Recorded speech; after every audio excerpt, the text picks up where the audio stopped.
Hi, everybody. Welcome to the Monday edition of Moohead Radio. I am Mr. Moohead. I have been Mr. Moohead for many, many decades, and I will continue to be because cows are cows. We can't change our destinies. Yeah.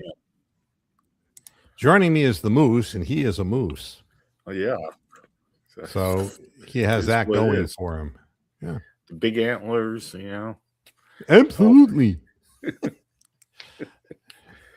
Well, today's program is going to be a very interesting one. No. When is it interesting? Well, because I like to try to divert the typical way that people online are discussing Cleveland sports. Yeah. I just want to be a voice that has something else to add to the mix. Other than being whiny bitches like most Cleveland commentators are. There are two teams right now. I'm not even talking about the Guardians because at this point you're familiar with their work. I'm familiar. Yeah, and their season is going to begin shortly enough. You have the Cleveland Browns and you have the Cleveland Cavaliers, right? And the Cleveland Browns have an incompetent owner who doesn't know what he's doing, who has ruined the fortunes of the franchise while making billions of dollars, has put a sub mediocre product on the field for virtually every year he's been in Cleveland.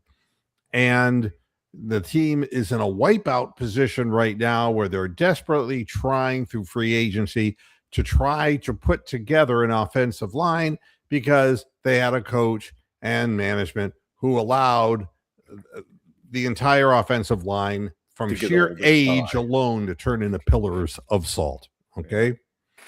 And so we're playing catch up ball ever since the whole Deshaun Watson debacle. And that's the Cleveland Browns. On the other side, there's the Cleveland Cavaliers, who have the best owner in the city and who is willing to bring talent into the team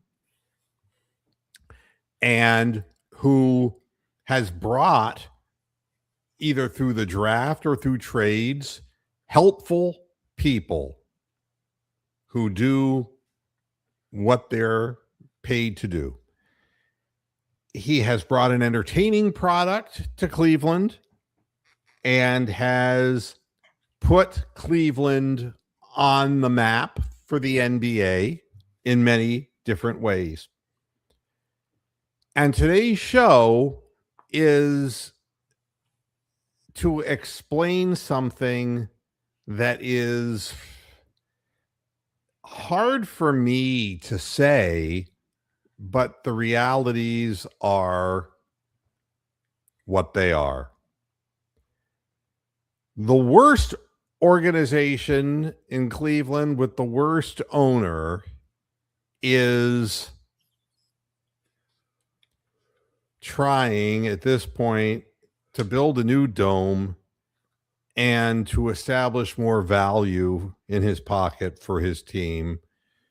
And we're in a position where we have some draft picks and we're going to try to put a better product on the field. Everybody's expectations are exceedingly low for the Cleveland Browns. They are every year. They're the laughing stock or one of the laughing stocks of the NFL.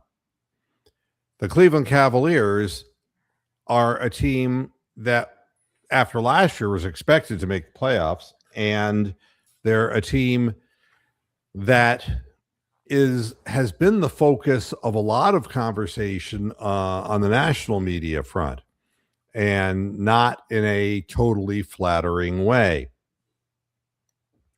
Today, I differentiate these two organizations by saying, in my heart, right now, in my heart, I don't feel that there is a substantial difference between the circumstances of these teams.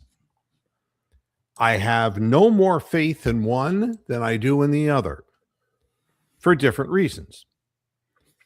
But you get this feeling that washes over you from watching game after game. And then you say, well, fans, including myself, we tend to lean on the negative side. And so I want to take a deep breath and I want to, really look at what's happening here and why it's happening. And so today's program starts out with an explanation as to what has happened to the Cleveland Cavaliers, why it might be happening, and why getting your hopes up and pretending that this team is a deep playoff run team is absolute nonsense. And as much as I want it to be, because I'm not going to sit there like, Jason Lloyd bad mouthing Shadur Sanders, or, and I'm not going to be Mary Kay going down on the owner of the franchise. I'm not going to do that. I am going to calmly explain what's wrong. We start out by sharing Kenny Atkinson's press conference, or the very beginning of it, after the debacle against the Dallas Mavericks. And that's where we start. So I'm adding this, and we should be ready to go. So this is how the press conference began. Kenny, given where you guys are at in the calendar, what the roster looks like right now, just the playoffs approaching, how concerning the loss do you think? I think it reminds kind of, you could look at my post-game comments against Orlando, right? Very, very similar. I think it's a very, very similar game, just too permissive on the defensive end. And I just told the guys, and it starts with that first unit, right? Just not good enough defensively. They never felt us. They got comfortable, they got confidence. And then, we start to have same. It was kind of the same story, right? And we got really good defenders in that lineup, so kind of a mile away. It was inexcusable defensive effort today, but give them credit.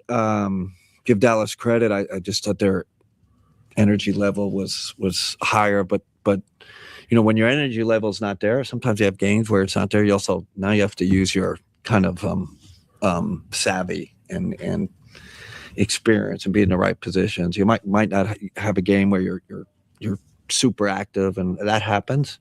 But there were, way too many mental breakdowns. So you combine those two things, right? The physical, I don't think we're at peak physically for whatever reason. And then you add the mental breakdowns, and that's how you give up 130. All right. Wow. So that's the head coach's explanation, and I can't say that I disagree with it in any way, shape, or form. I don't disagree with that. You want me to say something here? Sure. Feel free.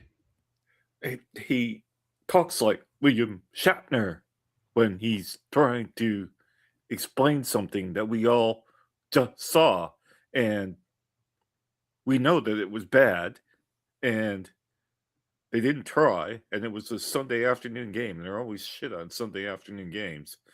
Yeah, I mean, he's the one who picks the starting lineup, god damn it. Why don't you fire people up? Well, oh, there's Serena. Yeah. And this was Donovan Mitchell after the game, after he showered up. All right. So let's see. He's a good looking fella. Yeah. I mean, let's hear what I'm going back to the beginning of this. Here we go. Max comes back after for 6 months of rehab and has the game that he has tonight? Just like, what does that mean for this group? He's put in so much time and effort, and This got is so about much Max dialogue Strus. and conversation about what it looks like for him. It's easy for a guy to get discouraged, right? And he's not the type to give up, but put yourself in a bad headspace. But to see him continuously work, obviously when I was out, we played pickup and played 1-on-1 and played 2-on-2, 3-on-3. So to see him do what he did tonight, it's the same thing he's been doing honestly for about 2.5 weeks. Y'all just haven't seen it. And that's the Max Strus we know. And the shooting was there, but it was the little things, the tip outs, the 2 threes he hit back to back off of our zoom action. I set up there for him, and then we set up. He set one and slipped to the corner. Like those are the things. Whether the shot's going or not, those are the things you miss with him. And obviously Sam has been phenomenal with that as well. So now that we have 2 of those guys, it's great to see him back and make us an even bigger threat. Okay, so that's nice. A little homage to Max Strus, who did play a fine game coming back after 10 months off of the basketball court. But here is what he said next. Is tonight, a night like tonight, also a reminder of when the postseason hits, how important he is? 1,000%, right? Like this was a bad loss, no doubt about it. However, understanding, we haven't had much adversity with the current group that we've had. We started off 6-0 or 7-1, whatever it was. Like it was all sunshines and rainbows. It's great, right? We have to kind of go through these moments and figure that out. We have time. We don't have time to delay this, but I think this is good for us. We'll figure these things out, and then also you're getting guys back. And the Max Strus, you're getting guys that are going to be really impactful for us come down the stretch. And obviously when we get JA back, will be huge as well. The same thing with Sam. All right, so that's Donovan Mitchell's take, is that, hey, when we all got together to begin with, it was all Rainbows. and puppies, rainbows, and whatever, and Skittles. And that we were playing on basically the energy of being new and fresh together. And now after 10 games, it's not there right now. And he had a slip and said, we have time. That he said, well, we actually don't have time to really have to go through this. So we've got to figure this out. And I'm going to put all of this together in just a moment. But I think that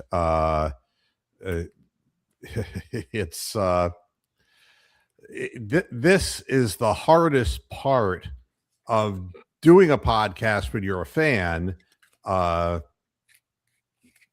The problem is not since we brought James Harden over or Keon Ellis, the same issues have affected this team for the last couple of years. And the guy that you were just listening to is allegedly the leader of the team. The leader of the team, yeah. So he is the wrong person. It's like watching a movie where an actor is totally miscast. It was like when somebody seriously expected John Travolta to play John Gotti. Okay.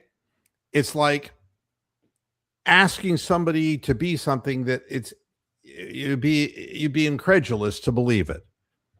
Donovan Mitchell is a very talented player. There's no question about that. And I have a tremendous amount of respect for his skill as a basketball player. I can say the same thing about Darius Garland. Say the same exact thing.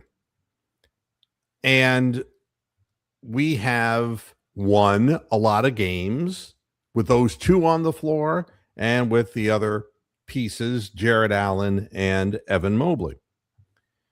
But we haven't accomplished what allegedly the owner wanted to accomplish, but she didn't spend all of this money just to put more money into his bank account like Jimmy Haslam does. He wants another championship. And it's really, that's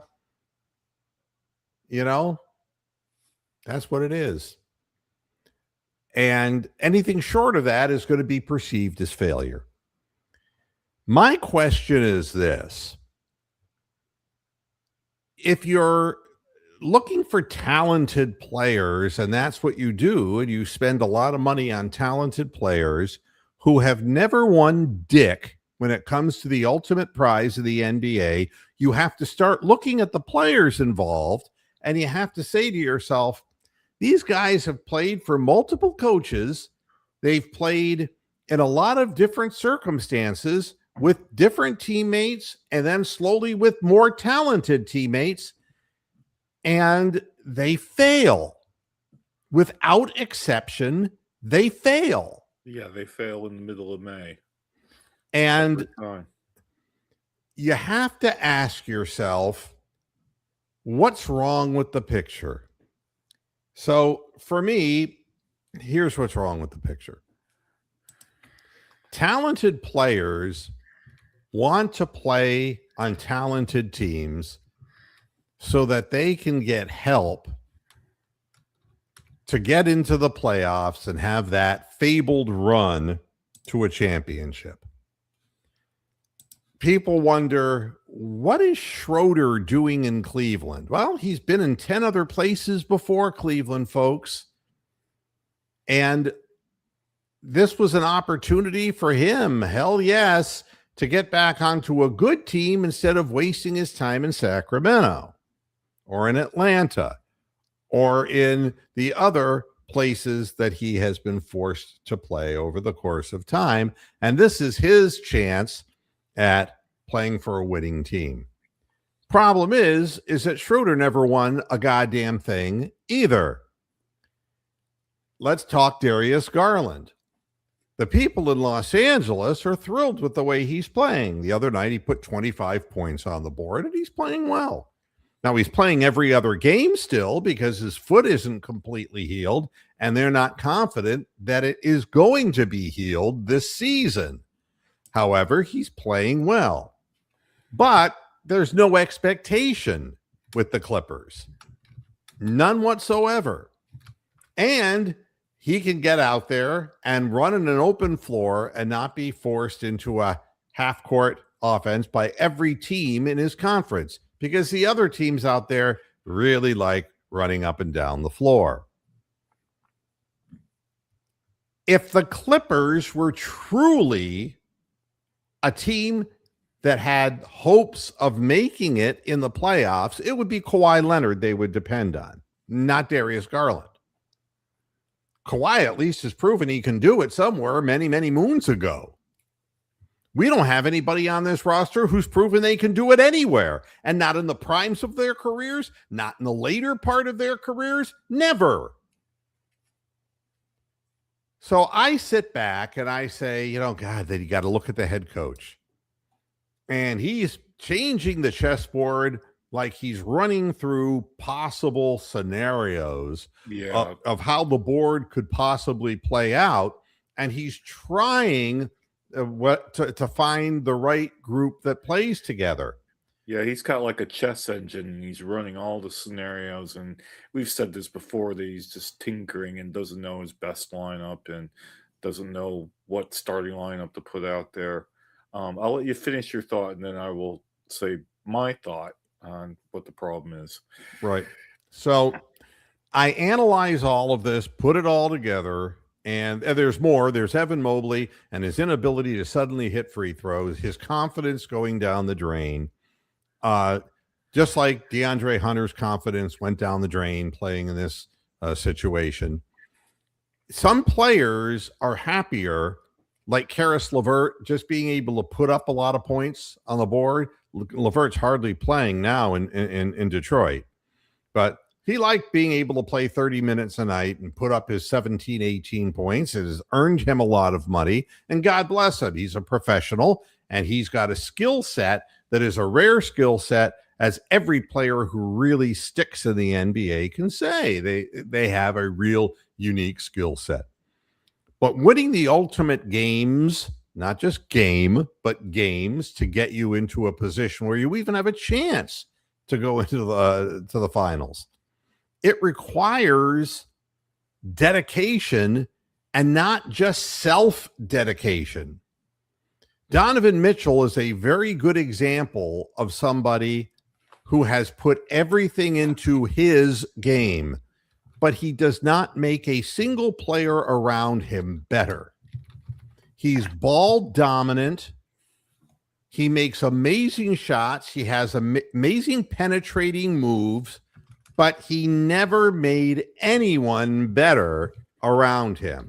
Oh, you never hear that said about him ever. Well, Yeah. this is the facts. Yeah. I'm sorry.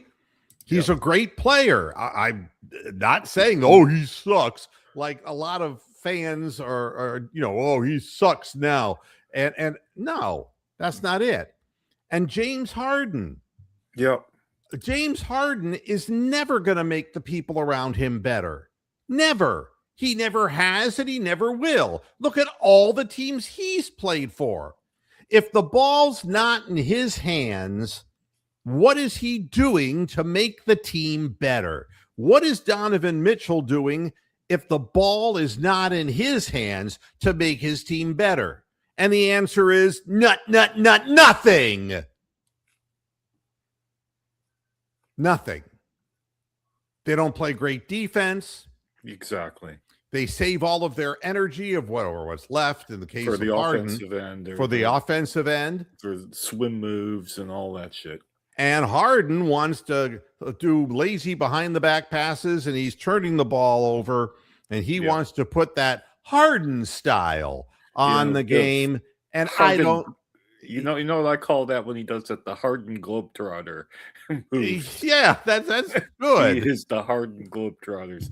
You can, and somebody will copy that, and that'll be all over the social. Yeah, you've just coined Harden a phrase.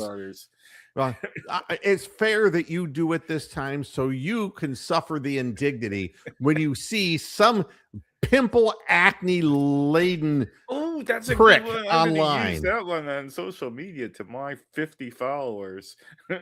Do that, wankers. But yeah, I know where you're going. Well, I kind of have an idea where you're going. Can I? Sure. My view on all this is that look at the great championship franchises over history, and one thing that I think that they have in common to these lesser ranked franchises is that those teams all had that signature captain, that signature leader that did make everybody better around him. Although LeBron James didn't have a C on his chest, he was clearly the captain of the Cavaliers. Cavaliers have never had a captain. But let's look at teams like the New York Yankees. They had Babe Ruth and Lou Gehrig as captains. They're good. But they also had Thurman Munson. They had Greg Nettles. They had Ron Guidry. They had Don Mattingly. And they had Derek Jeter. And now they got Aaron Judge. These are all people that people looked up to on the team. And what they said goes. And when you have a team captain, then you have somebody to look up to. And in football in Europe, there's team captains, and they're usually the most vocal, the most experienced. They're not necessarily the most talented players, but they're the ones that are responsible for getting everybody to fucking play the game the way it should be fucking played. The Cavaliers, the big problem is that they've got people of all sort of the same talent ability. You could actually argue that Mobley and Mitchell and Harden all have kind of the same sort of level of high talent, but do they have the same level of captaincy in them? I don't think so. I mean, look at the Celtics. The Celtics, they don't have a captain now. I suppose you'd probably say Jaylen Brown was. Their last captain was Rajon Rondo. You know, not necessarily the best player, but probably the player that most motivated everybody. But they had Bob Cousy and John Havlicek and Paul Pierce as captain.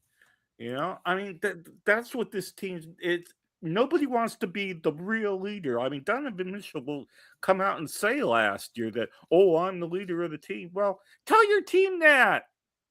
You know, tell the team that you're, you know, put a C on my chest, and I'll tell you what. No one wants to take the responsibility. Well, I can go one Leading the step team on further the and court. say that Jalen Tyson started blossoming and started really showing some Yes, moxie. he's got the character to be the captain. Jalen Tyson would actually make a good captain of the Cavaliers. But you know what happened? They fucking fucked with him. They Who fucked with him? Who's got his arm around him? Atkinson and all and No, Mitchell Donovan Mitchell. When they wanted to talk to Jalen Tyson after a game that he really made, he was the difference maker. There was Mitchell with his arm around him, sharing the screen, saying, "Yeah, that's my guy. That's my guy." You know something? I don't care how popular somebody is in a locker room. Somebody has got to cut the bullshit. Exactly, and that's when the Cavaliers are like one gigantic crab bucket in a sense that they don't let anybody have too much of the limelight, or they don't let anybody tell other people what to do. I mean, it's ridiculous. Now, here I'm adding something because this is what the garbage that you're hearing on 92.3 The Fan, and it is garbage. Let me warn you up front that this is the type of thing. I get angry. There's nothing to get angry about, and we're going to go ahead and start this now for you. About the Magic, fuck me. Here we go. The matchup that I'm most concerned about in the postseason is the Boston Celtics. That's given. I think everybody believes that, so that's not saying anything crazy. The matchup I'm second most concerned with. I got to tell you, I think it's Orlando. I really think I'm the second most concerning one is Orlando. If the Orlando Magic concerns you, Ken, there's something wrong with your fucking team. Let's talk about the real shit. I don't care what you were worried about. If your stomach is a little queasy and nervous, take a shit. Go to the men's room and take a shit. Get it off your system. And I'll let him continue, but this is the kind of foolishness the Orlando Magic still don't have. Their second, third best player haven't for the majority of the year, and they're winning despite it. Go ahead, Ken. Sell me. No. And if the playoffs started tomorrow, you play who? You play the Orlando Magic. It can be beneficial. Listen to me. It can be beneficial if you play them in the first round, go through that matchup. Because I think that, okay, if Detroit played, who do you think is going to come out of the eight? Like if they played Philly, Atlanta, Charlotte, whatever. I think that you have Detroit second round, right? When you take Detroit, I think that that's where you get to the Eastern Conference Final. All right. He's just riffing. I mean, I'm not paid to be on this program to riff. Like he's getting paid money to just talk bullshit. I mean, it's like, why would you think that the Detroit Pistons are in any better a position than the Cleveland Cavaliers? No, you stupid fuck. Why? They don't have a captain either, God damn it. They No, got Cunningham and Duran. They folded like a cheap tent against the Cavaliers. This is not a great basketball team when it comes down. I mean, what are they going to do? They're going to come down to the playoffs and they're going to look at Duncan Robinson and say, okay, man, do your thing. I mean, do you honestly think, right now, Duran is the guy who's playing, is Duran and Cade Cunningham. But are you going to, if you're behind against a good team, are you going to trust the 32% shooting, 3-point shooting Cade Cunningham to lead you back from behind? No, he's like Trae Young, only less insect-like. No, he's strong. He's a big, strong guy. He can get to the basket. And in close games where defense is the name of the game. As far as clutch and, winning anything. They're going to get run up and down the floor just like the Cavaliers are because J.B. Bickerstaff doesn't know how to play that style of basketball, and that's the style of basketball that's being played today. But again, when we get to the playoffs, this is what I'm most concerned about. Now, What I'm most concerned about is that this team is no closer and maybe further away than it was before. Because as each season begins with some kind of hope, it is dashed by the same elements. The first is injury. Yep. The second are two players, Dean Wade and Jared Allen, whose injuries last 3 times the duration of an average player with the same injury. That's the second thing. The third thing is they play listlessly and they try to come back at the end of games. They get real close. Sometimes they pull it out and sometimes they don't. And then they just go into the dumper and they fall behind by 20 points to the Dallas Mavericks and can't come back because they don't have the spirit in their souls to dig themselves out the right way. They want to dig themselves out by chucking up threes and hoping they provide avalanches, but you got to play the whole game. Yeah, I mean, I haven't seen this team play 4 solid quarters in a goddamn long time. Oh, that's not happened at all. And not consistently. That's for damn sure. So I'll let this guy finish. I still think they're on a good path to the Eastern Conference Finals. Orlando is tough. I think it'll battle test you. I think we'll know a lot about this team and the future of this team right off the rip, first round as they sit right now. It's not bring on the Yankees. It's not bring on, I'm not saying that about the Magic. That's not what I'm pointing out. But we're going to find out a harsh truth. Either I'm going to be right, because I think that they're a great matchup against Detroit. I really think that Detroit really can't handle it. As long as you're healthy, I think Detroit really can't handle your stuff. I think it's a bad matchup. However, you get to that second round, I think it's good to take on Detroit. I think you're going to have a very tough series on your hand against Orlando. I think it's going to be very difficult, but I think it'll battle test you throughout the rest of the postseason, and I'll let the chips fall where they may against the Boston Celtics. That's all right. So that the chips are never going to make it to Boston. Okay. Exactly. I mean, if there's anybody from the fan watching this, I'd quite happily do his job for as long as I don't have to leave my house. I can remote in and I'll fucking talk the same amount of bullshit that he is, and for half the money. I mean, just making things up as you go along. And if you want to play out the playoffs in your head, I understand that.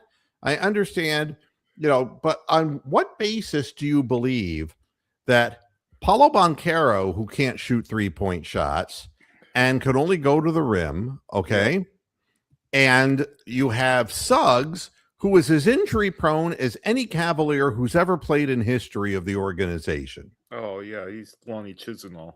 And he is their tough defensive stopper, and he's taking one step away from just wiping out his leg again and being out of there.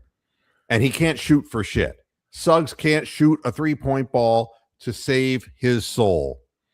I don't know if you believe that, a big Nazi in the center position, Mo Wagner, is going to give you meaningful minutes off the bench just to push people around, and you have a couple of good games that you're playing, but if you can't shoot, you're not going to win.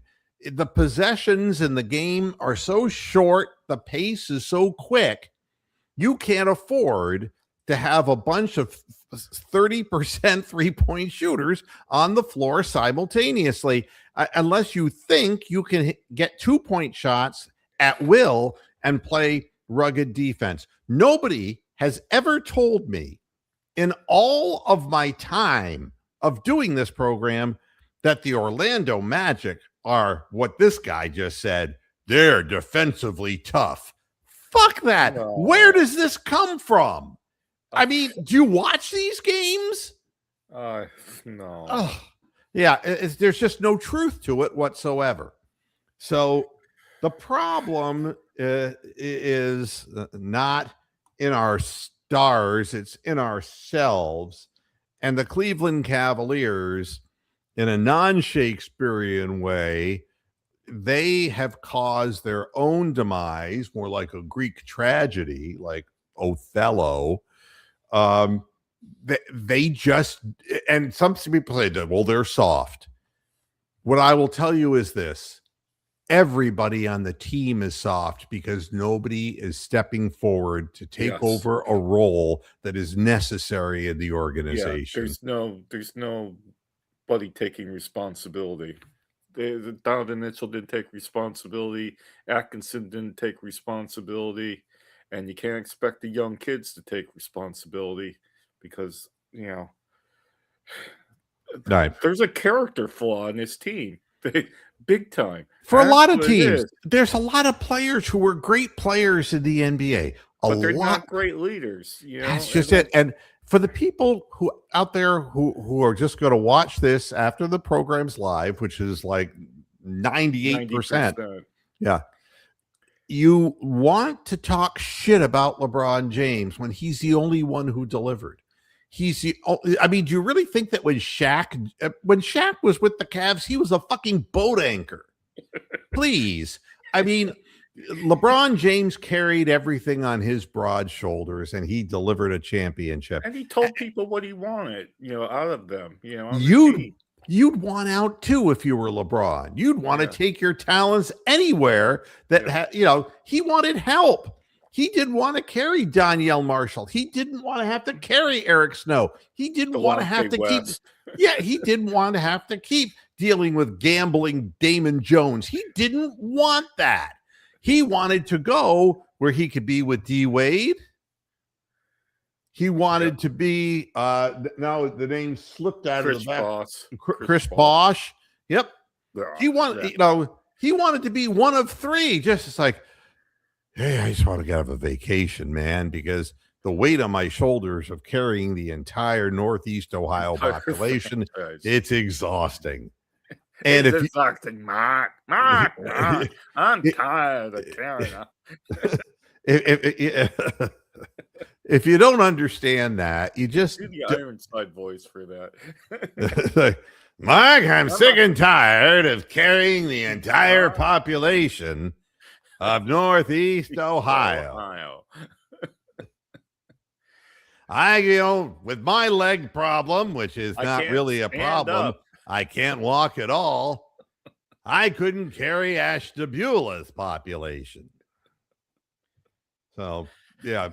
So in the midst of all of this, with this headline struck me as absolutely bizarre. According to sources on ESPN, the NBA is set for the first vote in Las Vegas, Seattle league expansion. All right, get this. Industry executives project proposals in the $7 to $10 billion range for each team and estimate that both markets would be among the NBA's top 8 revenue generators. 7 to 10 billion? Yep. You could buy 2 fucking domes for that. Now, listen to what they're saying. The market appeal of Las Vegas and Seattle, plus the parity-friendly collective bargaining agreement, will likely lead to a robust purchase market for expansion. First of all, the market appeal of Seattle wasn't very appealing when they moved it to Oklahoma City. Yeah, I mean, if they consider Oklahoma City more hip than Seattle. Did they really think that all of the fans are wet behind the ears and we have no fucking collective memories? Come on. But the thing that kills me more than anything else, these franchises are being targeted to start play in the 2028-2029 season. Oh, God. They'll be like the Browns. Let me ask a simple question. Besides the obvious answer, I'll answer now, and that's that $7 to $10 billion range. It's revenue for the league, and they want to expand so they can make more money, so the owners will stuff more money in their pockets, yada, yada, yada. But where is the goddamn talent going to come from? We've got half of a league. Half of the NBA sucks. They're not competitive. From every night to night, they're not any good. They have no chance of going anywhere in the playoffs. And their fans stop going to the fucking games because they're terrible. And they're playing in front of half-empty arenas. And they start with the Wizards and the Hornets and the who God only knows. And now it's the Mavericks too. The Kings, the Mavericks, the teams who are always mentioned in the same breath tanking. All right. Why in the world a draft that's 2 rounds where everybody acknowledges that if you don't have a top 10 pick, you're not going to get anybody who's really going to immediately help your team. Yeah. And as far as how many guys out of the 2 rounds, how many players actually stick in the NBA to become anything that helps a franchise become a winning franchise? Yeah. And the answer is that's such a small percentage that it's not even worth discussing. And if you have a top 10 pick, it still doesn't matter. You could end up with Sagana Job. Okay? So shut the fuck up. Anthony Bennett. You know, you're going to choose what people have done since time immemorial. It's like they chose who? And if you look at the people in the NBA today and the guys in the G League who are like top 10, 15 picks who never amounted to anything, even tanking if you're choosing the wrong guys, or if half of the guys are from Europe now. Oh, they're from all over the world. They're from South Sudan. They're from fucking Australia. They're from China. Yeah. You know, they're from everywhere, man. And you know, so we saw Cooper Flagg, and he's a nice player. Cooper Flagg is damn good. I was wondering what Tommy Heinsohn would say about Cooper Flagg. I mean, like, you know what he would say. I've been telling you this over and over again. A guy named Cooper is going to be a hell of a lot more effective in the NBA than a guy named, you can fill in. No. Yeah, all right. Yeah, okay. Yeah. Not going to go there.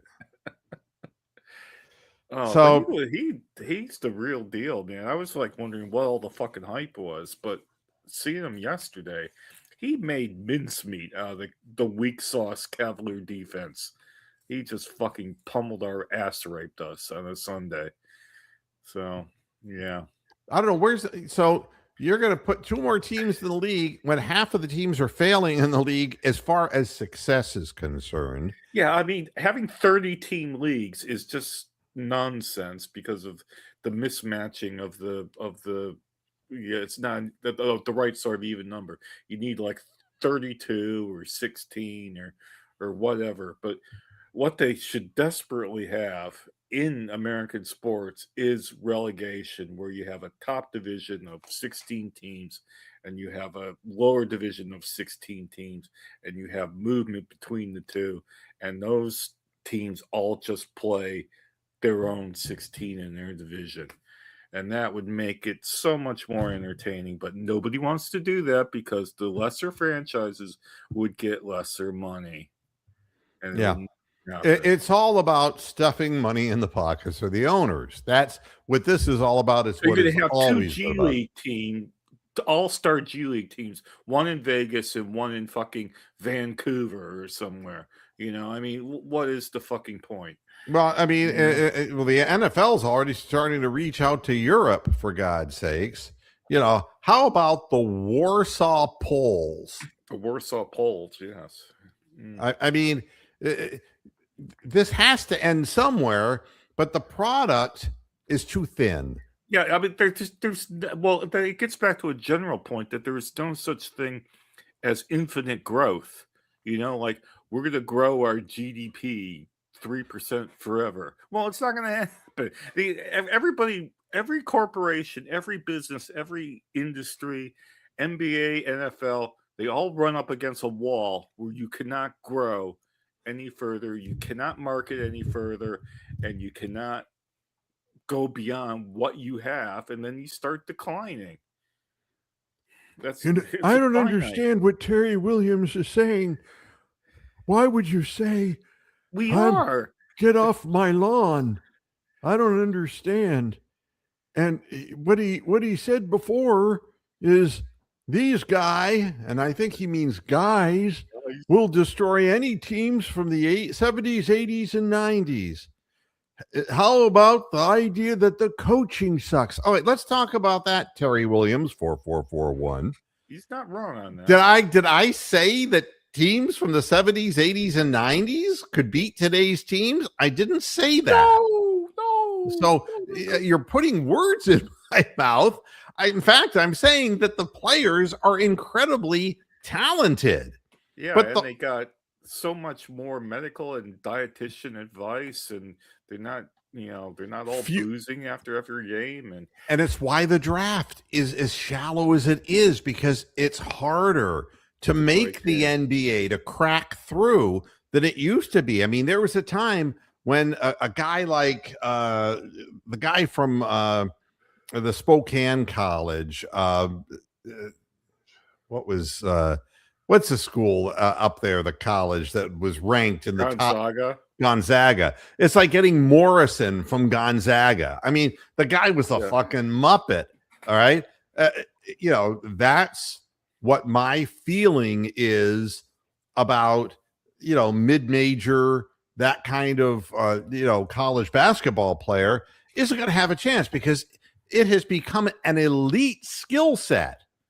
So, there is no comparison to the NBA now to the NBA in the 70s, 80s, and 90s. Yeah, and the NCAA is not training college basketball players. They're getting the one and done, really talented guys, and they end up being 19 years old, Cooper Flags playing in the NBA straight away. And the good players aren't coming from the NCAA. They're coming from Europe, and they're coming from fucking high school. God damn it. And some of them are coming from academies that are really breeding grounds. Oak Hill or whatever it is. Breeding grounds for professional athletes. So again, and as far as the coaching sucks, Terry Williams, 4441, you try, if you're Kenny Atkinson, we'll use him as an example. Let's try to motivate the modern athlete. God damn it! Yeah, How do you do that? How do you fucking do that? And Terry, if you're a Lakers fan, which you might be, you ask JJ Redick what it's like trying to really coach up Luka. Yeah. Why don't you ask yourself that? It's not that the coaching sucks, it's that the athletes have more power than the coaches have. Doncic can just look at Redick and go fuck yourself. Yeah, the San Antonio Spurs of the past would never exist today because the coach, the players would conspire to have him run over by a tractor. It would never happen. Yeah. So that's why we need a captain out on the fucking court, because that's how you have leadership. There's no if Donovan says one more time he's the leader and I don't see a C on his chest, I'm gonna fucking vomit. So if you're gonna say you're the leader, then be the fucking leader is my advice. And Terry went away. Terry's one of those hit and run guys. There you go. Well, maybe he's got better things to do. Look at. I would hope so, because I would hate to think that somebody's sitting in front. What time is it? Is it time for the Moohead show? I would hope that's not the case for anybody. Hey, that's why I have notifications on my phone, so I don't sleep through the goddamn thing. Except I could become very popular amongst a quadriplegic audience. Mark. Yes. Mark, could you just set this on the address that this thing's going to be on, please, so I can watch this twice a week? Yeah. And Jeffrey is saying, why is Wade still getting a lot of minutes? I don't understand it. No one does. I don't think right now there isn't a starting lineup. There isn't a There isn't a cogent lineup. rotation. There's no cogent rotation. No, I And mean Keon Ellis, he had a stinker yesterday. yeah, but He- again, the second that you ask more of players than what they had, stop and think about what you Doesn't noticed happen. about Keon. Yeah, And he yes, fell apart because he was started. no, Yeah. no, it's because he can't finish at the rim except if it was Correct. a slam dunk. He can't finish in the paint, and he gator armed at least 3 balls in the paint Yeah. because he's uncomfortable being in the tall trees. There's no question about that. But he is a role player who can be a valuable pressure defender. There's a lot of players on this roster who are like that. But if Keon is not playing defense and shooting threes, he really has no business being on the floor. The same thing is true of Sam Merrill. If you're not kicking the ball from spot to spot, from station to station, very fast and very efficiently, that a guy like Sam Merrill is worthless. He is a guy who needs space, not to dribble the ball, but what James Harden and his fuzzy beard need to do, and Donovan Mitchell, is to get people to double team them and get the ball instead of, the pick and roll to Jared Allen. And then you notice that they've stopped passing altogether. Harden, the only guy he wanted to pass to was Jared Allen. And, is go into the paint because that Harden can do that and he can finish, but kick the ball out where they come in and collapse. And that's what they were doing. That's what the Mavericks were doing. It's like kick the ball out to the people who can hurt them. And that way you don't wind up, having droughts like they're having offensively. But you can't have ball dominant guys. And then you have Schroeder, who I don't even think should be getting any minutes. Wow. I don't think that he's competent. In this setup, he dribbles the ball far too much. He's not a good shooter, and he lacks the lift to even get the ball high enough on the backboard half the time on layups. The other thing is, the second that Evan Mobley has success down low, 2 things will happen. Right. Why don't you line him up then and let him start out the game shooting 3-point shots and let him brick a few? That's really brilliant. And then when J.A. comes back after 13 months because he has a hangnail, you're going to put him like a pillar of salt into the lane, and then Mobley will be forced to dribble the ball, which is a turnover in waiting. Fucking Najee Marshall kicked our ass yesterday. Najee Marshall. How people whipping their ass on the backboards. There was no effort. There was no effort being made. I'm going to finish up the program with another complaint because this. Get off my lawn. Go fuck yourself. We haven't done real good go fuck yourself today. No, we really haven't. All right. It's almost like when Harden and Mitchell are both on the floor at the same time. They take turns as to who's going to be the one to have the ball and have the shot, and that's what it's starting to appear like to me. That they're kind of trading off so that the other guy could have a rest during that possession. So I don't know. It's not looking good. So the next thing, I always looked for my favorite time of the year. I used to say was, March Madness. And I would say that, the race that starts to the national championship in NCAA basketball is the ultimate potential David over Goliath that the reason people spent millions of dollars on a shit fuck movie like Rudy, all right, was because people want to root for the underdog. Rocky Balboa was so popular because people wanted to root for the underdog. Yeah. People don't want to sit there and watch the Lakers and the Knicks and whoever every fucking year and hear about only the big market teams. People want to cheer for underdogs. people went nuts when Buster Douglas knocked out Mike Tyson. There is something about a story about and with Buster Douglas, his mother had died. His mother died, and he was motivated for the first time in his life to really get in shape and to overcome getting knocked down by Iron Mike Tyson. Now, he found the courage that the Cleveland Cavaliers don't have in their souls. Yeah. But that's what we're really cheering for.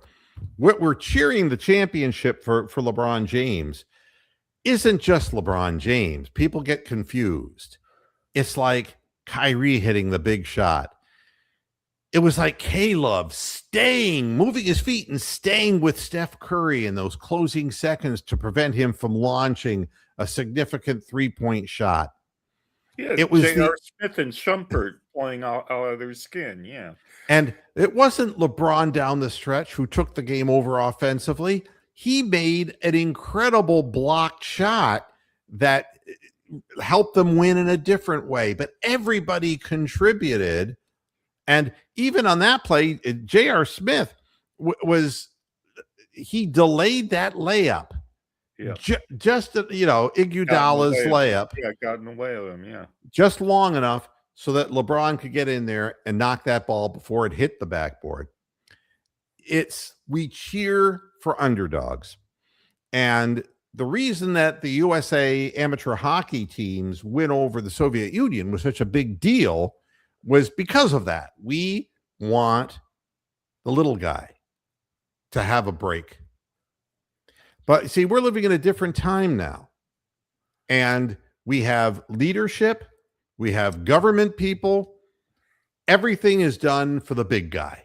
Nothing's being done for the little guy. The little guy who's a sports fan has been relegated to gambling what little money they have on sporting events that are practically rigged in every instance as far as the outcomes of these things in the long run. Like player parlay and find out that your player's tanking that day because somebody rang him up and told him to feign an injury in the second quarter.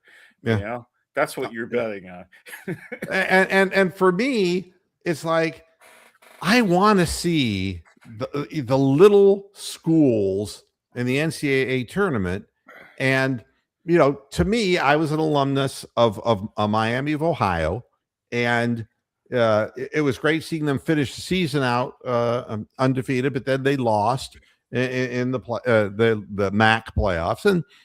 And the NCAA people recognized 3 MAC teams made it into, or 3 Ohio teams, I should say, 2 MAC teams and Ohio State made it into the final 64, well, the final 68. And that's my point. What kind of congratulations is that for the Miami, and I want to say the Redskins, but I'm not allowed to because that's what we called them in the day. The Red Hawks. Yeah, the Red Hawks. What is it that they had to do? And they barely by the skin and the hair and their chitty chins made it into the final 68.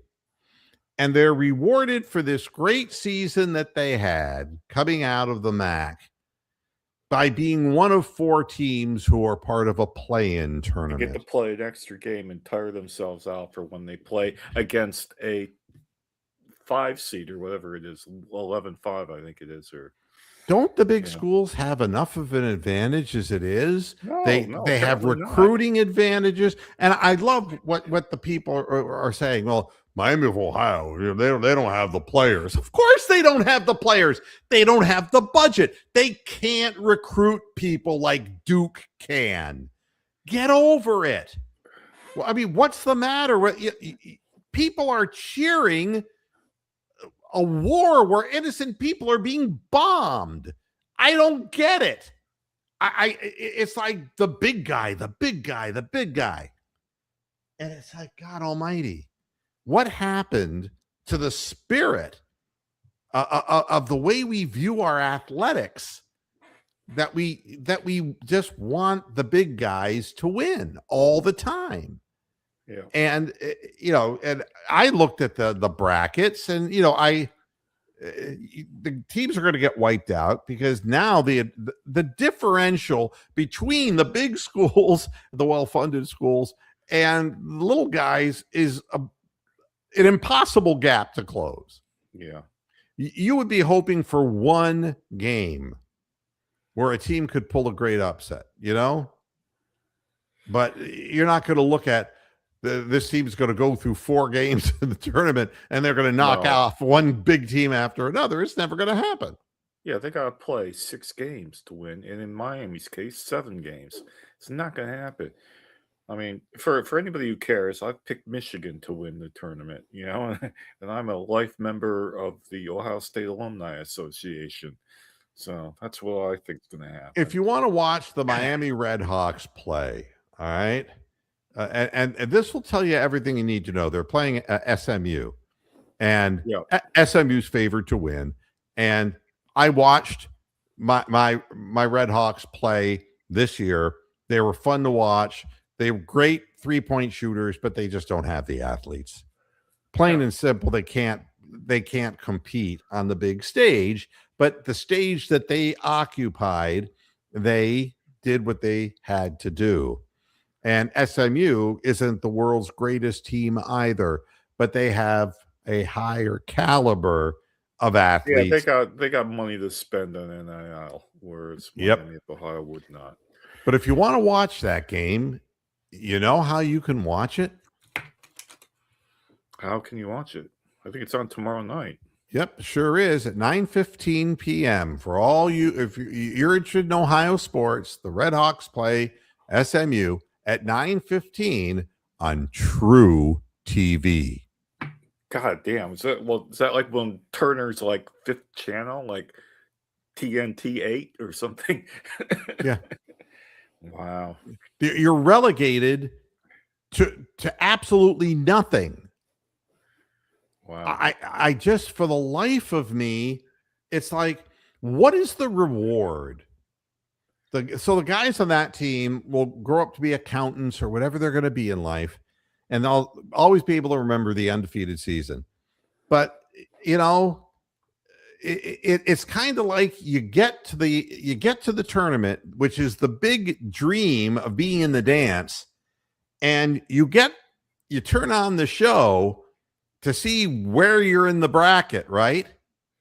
And they make you wait, and they make you wait because they have all of these numbers that they analyze. Yeah. And the numbers are designed to weed out all kinds of teams and to let teams that have lost 13, 14, 15 games in the season to leapfrog over them because of analytics.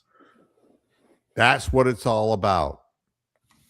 And they put you on True TV, and they're watching on TV that they barely made the Final Four. In essence, they're the add-ons, and they have to watch some guy on the NCAA divulging program look at the camera and say to Miami of Ohio, "Hey there, fuck your mother. Go fuck yourself. Just go fuck yourselves. Everybody in Oxford, Ohio, fuck you. Good night, everybody." What they're saying is that if it was a 64 team bracket, Miami wouldn't have been in it. That's right. That is what they're saying. Yeah. It's I don't understand. And one person is asking me, who do you want the Browns to draft at number 6? I don't care.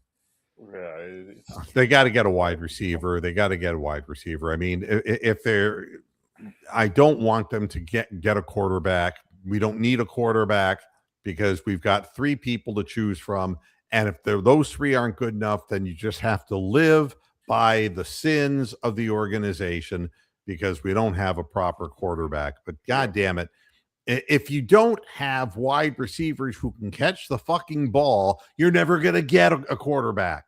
I mean, if it's not draft, if you want to lure a player, you're never going to lure them into a team that has receivers that literally are like their hands are bound together by paper mache. Yeah, Edward Scissorhands. Yeah, you're not going to get anywhere. So I don't care. I want it to be a wide receiver, and I want it to be a larger wide receiver, not a speed guy. And I want to see us get a can't miss Pro Bowler. I don't even care what position it is. If there's some guy that drops to us at 6 that like a Khalil Mack or Roquan Smith or anybody, there's always some guy between 5 and 10 that's a surefire Pro Bowler, somewhere on the field. I'd love to get somebody like that. We always pass on them. I'm sure that Andrew Brown also has no problem trading down because he does every time. Yeah, we gotta go get the number 22 pick like we have. That's our pick. And he always picks the wrong guy anyway, because there's always people up on the board that were available and they miss them consistently. Oh, that reminds me of something I was going to say earlier. The other day, I think it was 2 days ago, was the 7th year anniversary of what momentous Cleveland sports event? The 70th? Seven years. Only 7 years ago. 7 years ago would have been, that would have been 2019. You're asking me what happened for which team? All right, I'm going to tell you then. We traded away Jabril Peppers and some draft picks to the New York Giants and got Odell Beckham, and we all decided, 90% of the Browns fan base suddenly decided we were going to go to the Super Bowl that year, and that was only 7 years ago. It feels longer to me, but yeah, I mean, that's the sort of shit that this franchise has done, Not that Jabril Peppers was worth hanging on to, far from it, but certainly Odell Beckham Jr. was as star-crossed as any Shakespearean tragedy and character. We've drafted a lot of bad players, and we traded for a lot of bad players. We're living proof that a bad owner can fuck up. I mean, he could be in an orgy with the most beautiful women in the world and still find the ugly pup. He's just not there.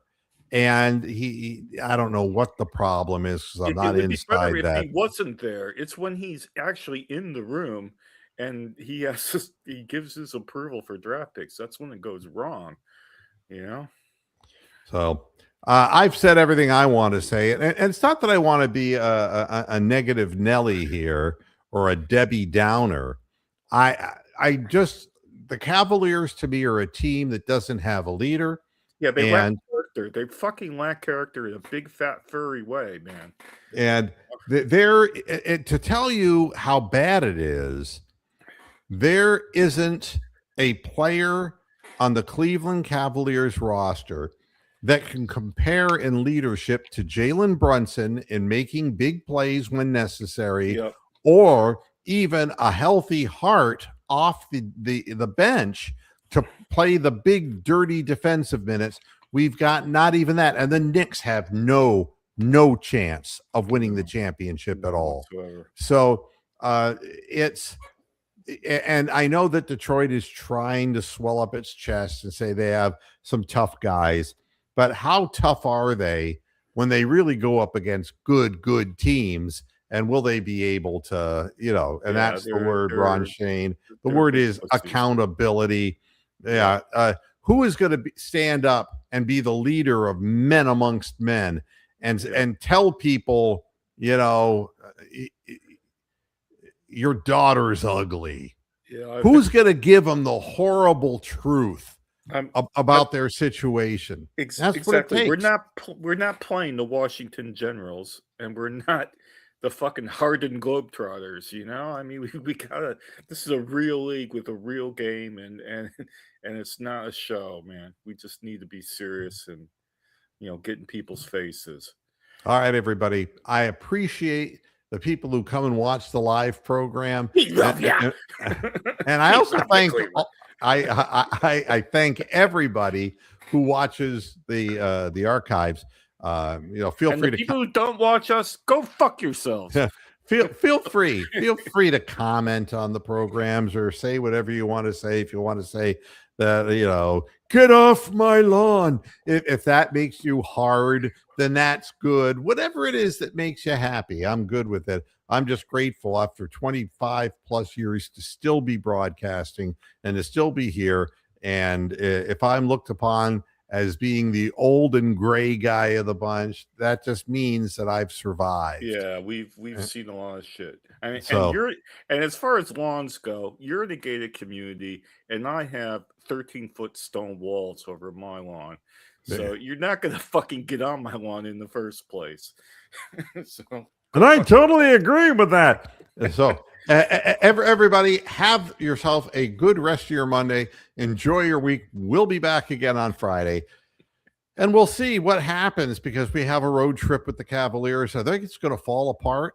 And nothing at this point, nothing surprises me. Let's sit and wait and see. But thanks for tuning in, and we'll be back Friday. Until then, hasta la vista, Pastor Heads. Good night. Boo.